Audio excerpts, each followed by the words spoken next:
రెడీగా అన్న నాకు కొంచెం ఇది అవసరం ఉంటుంది కొంచెం చెప్పి పెడతాను. ఇప్పుడు మణికొండ అనుకుని మణికొండ సరౌండింగ్లో చెప్పి పెడతాను.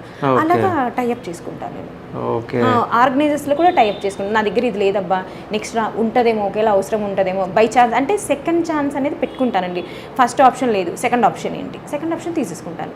ఫస్ట్ ఆప్షన్లో సెటిల్ అయితే హ్యాపీ, సెకండ్ ఆప్షన్ తీసుకునే కొంచెం కష్టం అవుతుంది, బట్ ఓకే చేసేస్తాం. ఎండ్ ఆఫ్ ద డే అంటే హ్యాపీగా వాళ్ళు చేసుకుని వెళ్ళిపోయిన తర్వాత అప్పుడు ఉంటుందండి. వెళ్ళి కూర్చున్న తర్వాత ఆ క్లయింట్ అంటారు మాకు ఇంతమంది వచ్చారు, నేను అంటాను మా దగ్గర ఫుటేజ్ ఉంటుందండి, కంగారు పడకండి, అన్నీ ఉంటాయి. నాకు ఒక ఈవెంట్లో కూడా రీసెంట్గా చేశాను, ఈ ఐటెం మాకు రాలేదు అన్నారు. సరే ఐటెం వచ్చిందండి అన్నాను.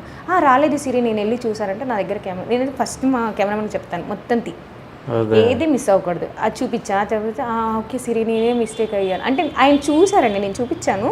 లేదు నేను చూడలేదు అన్నాడు. లేదు సార్ నేను పెట్టాను, నీకు ఖచ్చితంగా పన్నీర్ బటర్ మసాలా నేను పెట్టాను, నువ్వు పెట్టలేదు సిరి అన్నాను. సార్ నేను పెట్టానండి, కావాలంటే వీడియో అనేసి. సో అలా నేను నా సేఫ్టీ నేను చూసుకుంటానండి. నా మేనేజర్ కూడా చెప్తాను, ఒకసారి చెక్ చేయండి అన్నీ వచ్చాయా రాలేదా. మనం ఏదైతే కమిట్మెంట్ ఇస్తున్నామో దానికి ఇంకో 2 నింతలు ఎక్కువే ఇస్తాను. ఇది ఎక్కువ ఇచ్చింది ఎవ్వరు ఆలోచించరు. మేము పర్టికులర్ బై మిస్టేక్ ఒకటి మిస్ అయింది అనుకోండి, ఇంకా 10% తీసేస్తాడు, 20% తీసేస్తాడు, చాలా ఉంటుంది.